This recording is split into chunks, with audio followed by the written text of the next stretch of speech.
오늘 말씀은 40절에서 그런 적이라고 하는 말씀으로 시작을 합니다. 즉 이 말씀은 로마서 9장의 결론에 해당되는 말씀이라는 뜻입니다. 사도 바울 29절에서 또한 이사야가 미리 말한 바 만일 만군의 주께서 우리에게 씨를 남겨두지 아니하셨더라면 우리가 소돔과 같이 되고 고모라와 같았을 것이라 함과 같으니라고 9장 전체 말씀은 한번 결론을 이미 낸 바가 있습니다. 그런데 오늘 본문에서 다시 한번 요약하여서 9장의 결론을 내리고 있습니다.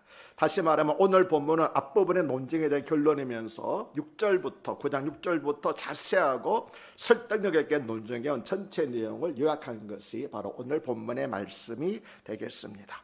먼저 30절과 31절은 그런즉 우리가 무슨 말하리요? 의를 따르지 아니한 이방인들이 의를 얻었으니 곧 믿음에서 나는 의요 의의 법을 따라간 이스라엘은 율법에 이르지 못하였으니라고 말씀을 합니다.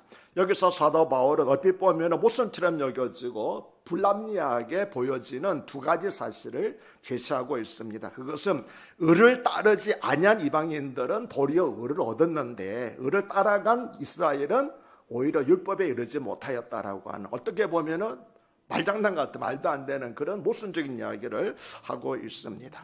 사도 바울의 요점은 구원받은 이방인이 한 사람만 있어도 깜짝 놀랄 일인데 다수가 있다는 것과 반대로 이방인들의 대다수는 구원받지 못하고 교회 바깥에 있다는 사실이 참으로 놀랍다는 것이었습니다. 그리고 그 이유를 오늘 본문에서 자세히 설명해 나가고 있습니다. 사도 바울은 먼저 의를 따르지 않았다는 것을 이방인들의 특징으로 묘사를 했습니다. 바울은 이미 1장에서도 그 사실을 지적한 바가 있습니다. 이방인들은 의를 따르기는커녕 불경건하고 비열하고 더럽고 제약된 삶을 사는 자들이었습니다. 9장에서는 그러한 죄뿐만 아니라 우상을 숭배하였고 하나님에 대해서 관심조차 없는 자들이 이방인이었다고 말하였습니다. 그러면서도 그들은 자신이 심판받는 것도 몰랐고 하나님과 화해하여만 살 수 있다는 것도 알지를 못했습니다. 에베소서 2장 1절에서 사도 바울이 말한 것처럼 그들은 참으로 허물과 죄로 죽어 있었던 자들이었던 것입니다.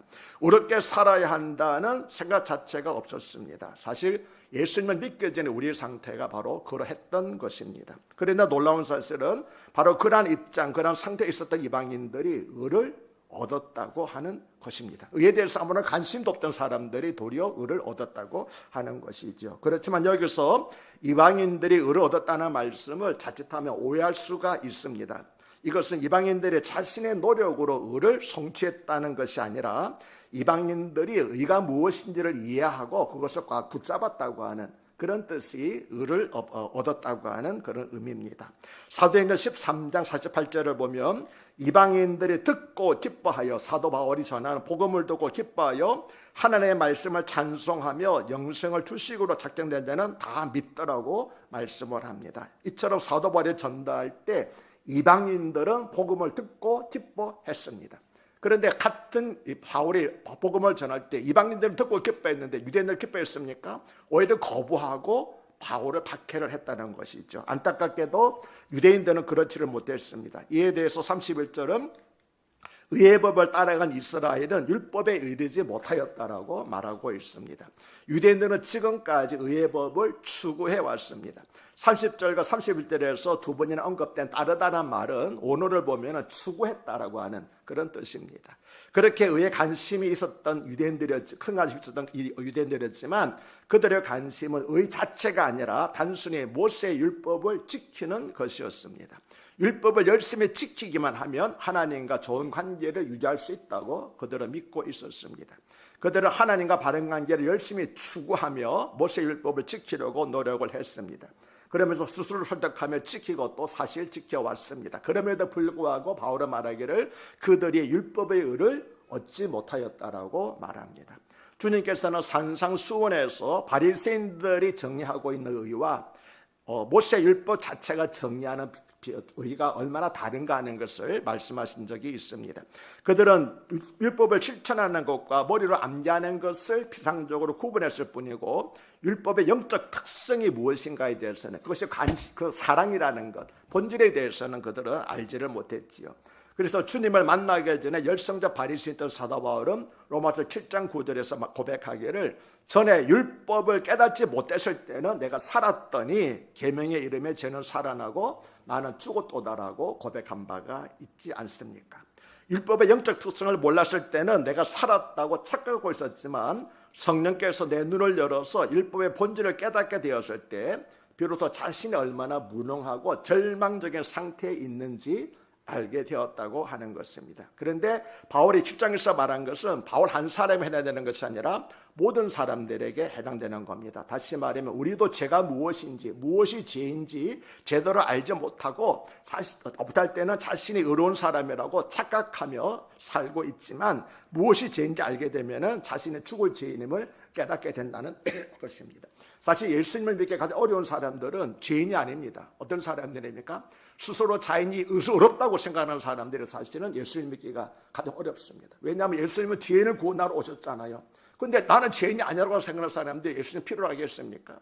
그래서 사실은 어릴 때보다 착하다는 말을 듣고 사는 사람들이 사실은 예수님을 진정으로 받아들이기 습관적으로 부모가 다니니까 교회는 다니지만 정말 자기 자신의 죄라는 것을 인식하지 못하기 때문에 정말 그들은 예수님 영접하지 못하고 그냥 세례를 받고 교회 왔다 갔다 하는 사람들의 대부분입니다. 모태신앙인들이 가지고 있는 한계라고 말씀드릴 수가 있습니다. 그러나 세상에서 방탕하던 사람들은 자기가 죄인이라는 걸 알고 있기 때문에 죄인의 구주이신 예수님을 마음 활짝 열고 받아들이게 되는 것이죠. 유대인들의 문제가 무엇입니까? 자기들은 열심으로 율법을 잘 지키는 의로운 사람을 생각하고 있었기 때문에 죄인을 구하러 오신 예수님을 받아들이지 못했고 세례 요한도 그들을 죽이지도 않았으니까 물론 이제 헤롯 왕이 죽였지만 사실은 그들이 죽은 건 아니었으니까 왜 죽였습니까? 회개하라고 했기 때문에 죄인이라고 지적했기 때문에 죽였던 것입니다. 우리는 30절에서 하나님을 한 번도 생각해 보았다는 사람이 하나님과 바른 관계에 있다는 엄청난 사실을 직면하게 됩니다. 반면에 인생의 종교적인 행위를 가장 큰 비중을 두고 살아왔고 또 하나님과 바른 관계에 있다고 믿어온 사람들은 도리어 하나님과 바른 관계에 있지 않다는 사실을 보고 있습니다.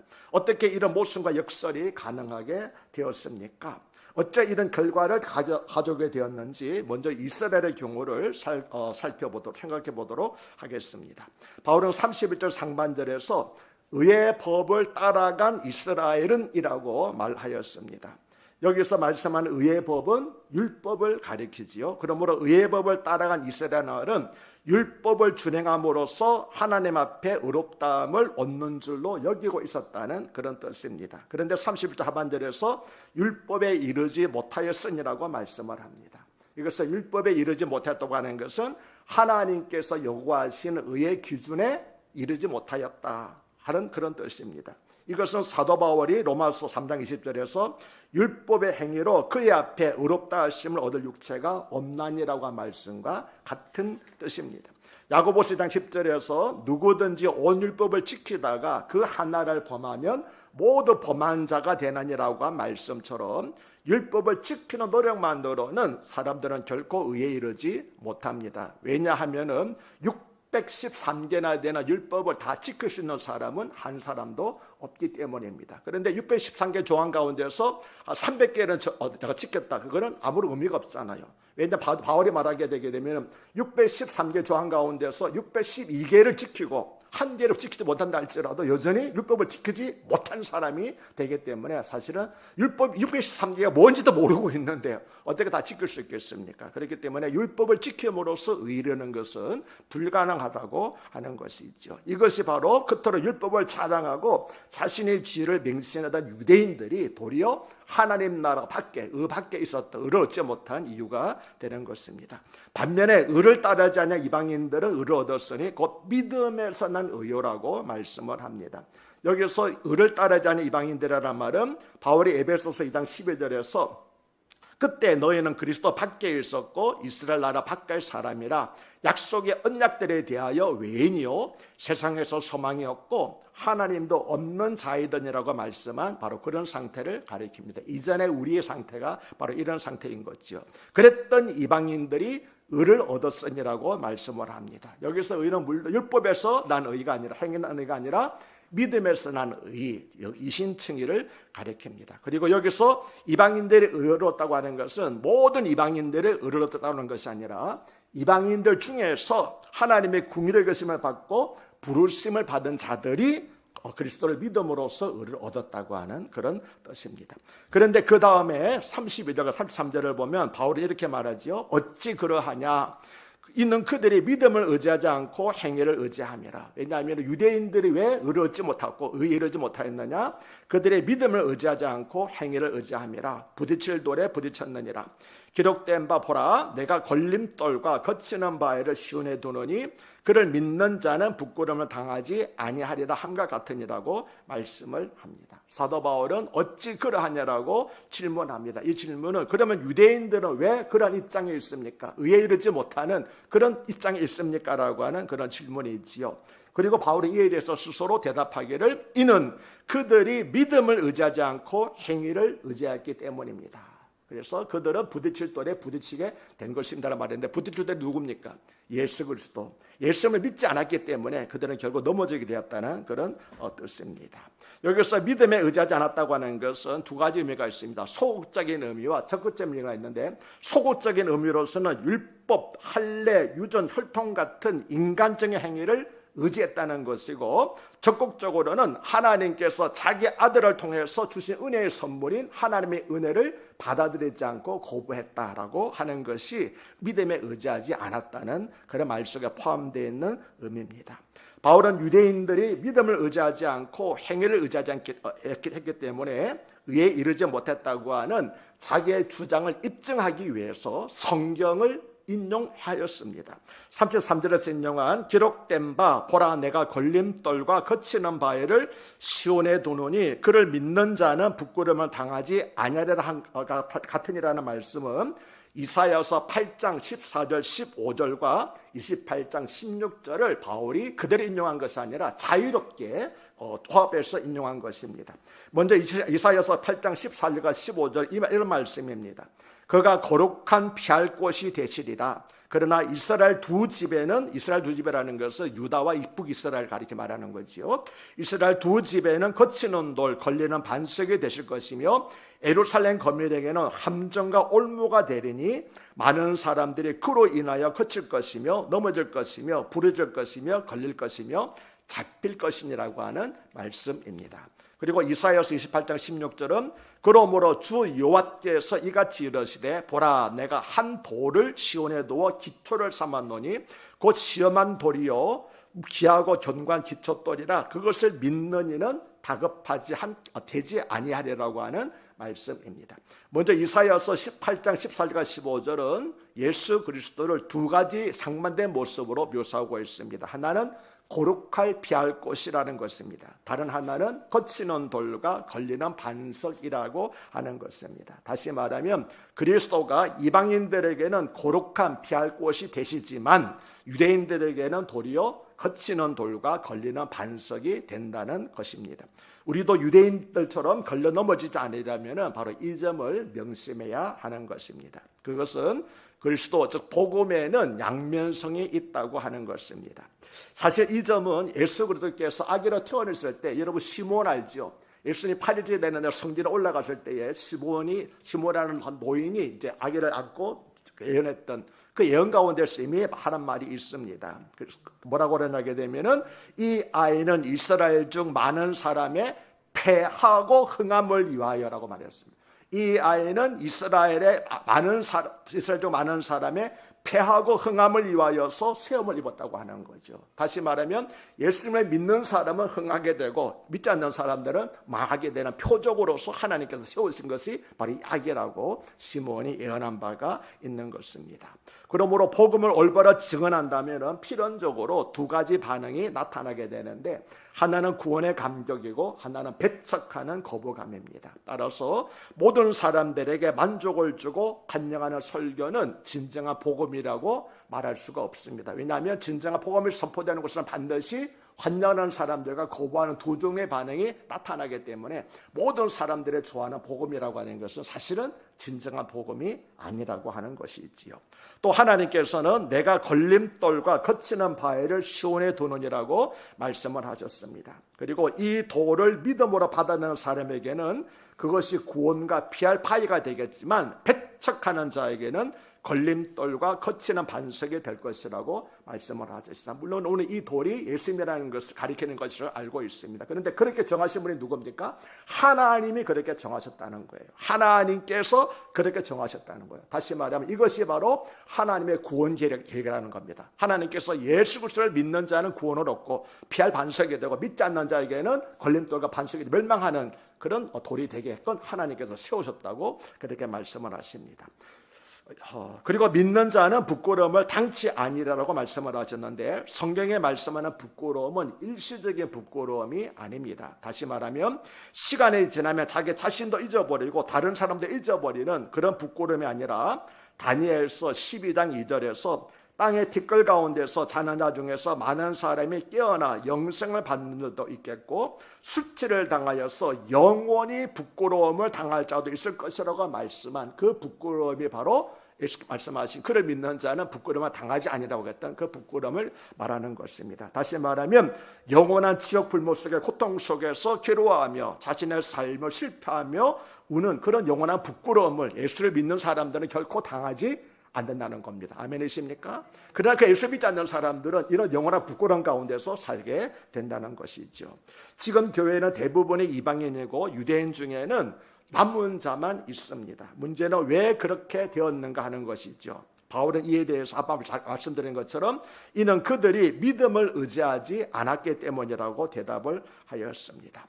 어떤 사람들은 바울이 이에 대해서 9장에서 모순을 범하고 있다고 말하고 있습니다. 왜냐하면 9장 6절에서 29절까지는 하나님의 주권적인 선택에 의해서 사람들이 구원을 받는다고 말해놓고, 그 다음에 이 측은 오늘 말씀에 뭐라고 했습니까? 믿어야만 구원을 받는다고 말하고 있으니까 결국은 사람이 구원받는 것은 하나님의 주권이 아니라 사람의 믿음에 의해서 결정되는 것이 아니겠느냐. 하나님의 주권적인 선택에 의해서 구원받는 것이 아니라 결국은 믿음으로 말미암아 사람이 구원받거나 멸망되는 것이 아니냐. 그렇기 때문에 사도 바울이 한 9장 가운데서 서로 앞에서 뒤에서 모순되는 말을 하고 있다고 그렇게 비판하는 사람들이 있습니다.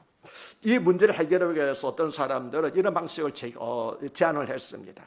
그들은 비록 그들의 선택에 의해서 구원을 받지만 하나님의 택하신 은혜는 미리 아심으로 말미암아 이루어진다고 하는 거죠. 다시 말하면 하나님께서는 구원받을 사람들을, 믿을 사람들을 미리 아셨기 때문에, 그래서 미리 구원받을 것을 미리 아시고 그 구원받을 것을 전제로 하여서 그들을 선택하셨다라고 하는 것인데, 이것을 가리켜서 예지 애정교리라고 그렇게 우리가 말하고 있습니다. 이것은 하나님의 주권적인 선택과 인간의 믿음이라는 두 가지가 서로 상반되는 것이니까 상반되지 않도록 하기 위한 하나의 절정 방법이라고 할 수 있겠지만 성경의 가르침은 아닙니다. 그리고 바울이 말하는 것도 그런 것이 아닙니다.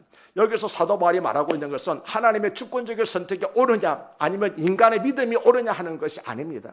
사도 바울이 9장에서 말하고 있는 것은 두 가지가 다 성경적인 진리다, 성경적인 가르침이라는 것을 바울이 말하고 있는 겁니다. 왜 그럼 바울은 처음부터 그 사실을 말하지 않습니까? 사람들 오해할까 봐. 그래서 처음에 하나님의 주권적인 은혜에서 사람들 구원받는 사실을 쭉 말하고 난 다음에 이제는 인간의 책임에 대해서도 말해야 될 때가 되었구나고 생각해서 그래서 이때 말씀을 하고 있는 것입니다. 사람은 물론 하나님의 주권적인 선택에 의해서 구원을 받습니다. 그렇다고 해서 인간의 책임이 없는 것은 아니라고 하는 것이죠. 그래서 오늘 말씀 사도 바울이 말하는 것은 하나님의 주권적인 선택과 인간의 책임의 상관관계에 대해서 오늘 본문에서 그렇게 말씀하고 있는 것입니다. 사도 바울은 다시 말하면 이 9장에서 두 교리, 하나님의 주권적인 은혜와 그리고 인간의 책임이라고 하는 두 교리를 말하고 있는 겁니다. 모순이 아니고 대립되는 것이 아니라 두 교리는 서로 조화를 이루고 있다고 하는 것이죠.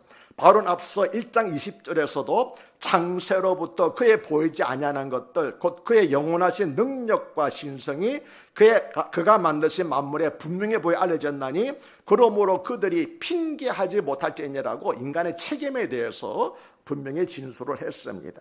또 바울은 로마서는 아니지만 사도행전 17장 30절에서 아테네 시민들에게 알지 못하던 시대에는 하나님이 간과하셨거니와 이제는 어디든지 사람에게 다 명하사 회개하라 하셨으니라고 증언을 하였습니다. 이것이 바로 인간의 책임인 것입니다. 이처럼 우리는 성경 전체에서 하나님의 절대적인 주권 교리와 인간의 책임이 서로 모순되는 것이 아니라 항상 조화를 이루면서 따라다니는 것을 알 수가 있습니다.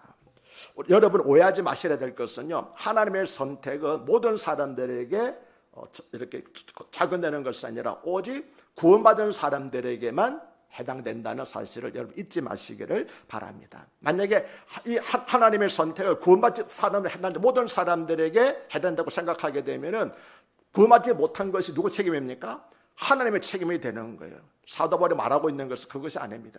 구원받은 것은 하나님의 은혜지만 구원받지 못하는 것은 인간의 책임이라는 거예요. 회개하라고 명한데도 불구하고 회개하지 않았으니까 그들의 책임이라고 하는 거예요.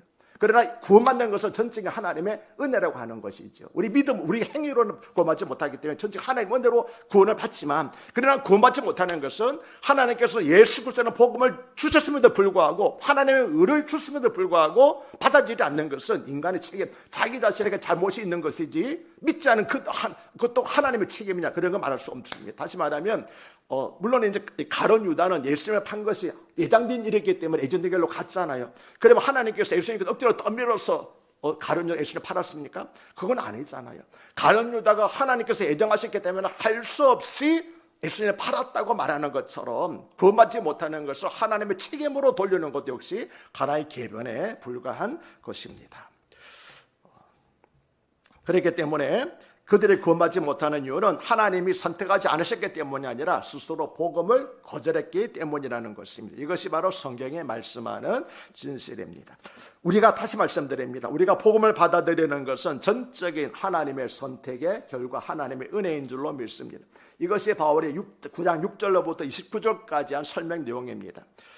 우리는 그렇게 주권적인 선택으로 구원을 받았기 때문에 겸손하게 하나님의 은혜에 감사하면서 살아가야 될 것입니다. 그러나 구원받지 못한 사람들은 하나님 때문이 아니라 자기 자신의 책임 때문에 구원을 받지 못한다는 겁니다. 유대인들은 복음을 거절함으로써 그들을 심판하신 하나님의 행사를 정당하게 만들었습니다. 하나님이 예수를 받아들이지 않은 그들을 거부하는 것, 심판하는 것이 부당한 게 아니잖아요. 예수를 믿으라고 제공해서 불구하고 그들이 받아들이지 않았기 때문에, 받아들이지 않은 그들에게 책임이 있기 때문에 그 책임을 하나님께 물을 수 없다고 하는 것이 있죠. 그러나 하나님께서는 인간의 교만과 죄됨을 드러내시기 위해서 오래 참으셨습니다. 바울은 앞서 9장 17절에서 성경에 바르게 이르시되 내가 이 일을 위하여 너를 세웠으니 곧 너로 말미암아 내 능력을 보이고 내 이름이 온 땅에 전파되게 하려 함이로다 하셨으니라고 말한 바가 있습니다. 유대인들도 바로와 같았습니다. 하나님의 능력이 그들에게 나타났지만 예수님께서 얼마나 많은 이적을 행하셨습니까? 그럼에도 불구하고 그들은 복음을 거절하였고, 그래서 하나님의 진노가 그들에게 부어진 것이었습니다. 이제 말씀을 정리하겠습니다. 사도 바울은 9장 6절로부터 29절에서는 하나님의 주권적인 택하심을 강조하였습니다.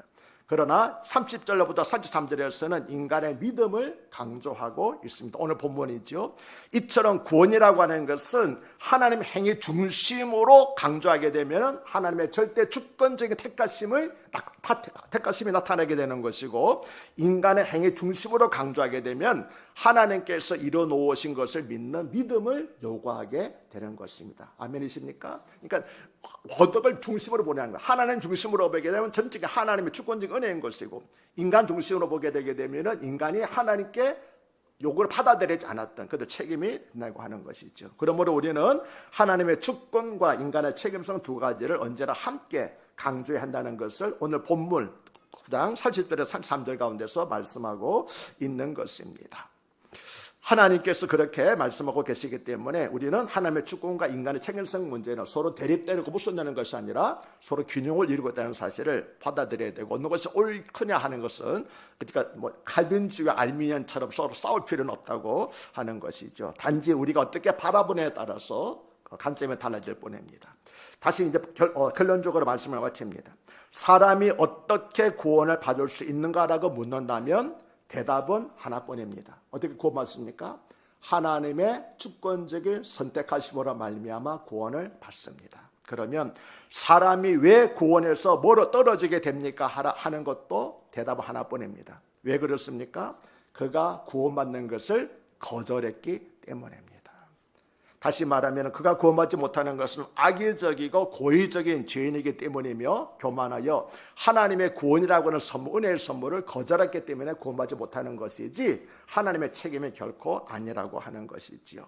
그러므로 하나님의 주권적인 은혜는 겸손한 자, 하나님의 은혜를 겸사 받아들이는 사람에게 주어진다는 것을 잘 알고 그 은혜에 감사하면서 살아가시는 여러분들이 되시기를 주의 이름으로 축복합니다. 그래서 앞으로는 다시는 구원받지 못하는 것을 하나님의 책임으로 돌리는 그런 일들이 없기를 바라고, 내가 구원받은 은혜에 대해서는 교만하지 않고 전적인 하나님의 은혜입니다. 겸손하게 감사함으로 받아들여서 살아가시는 여러분이 되시기를 다시 한번 주 이름으로 축복합니다.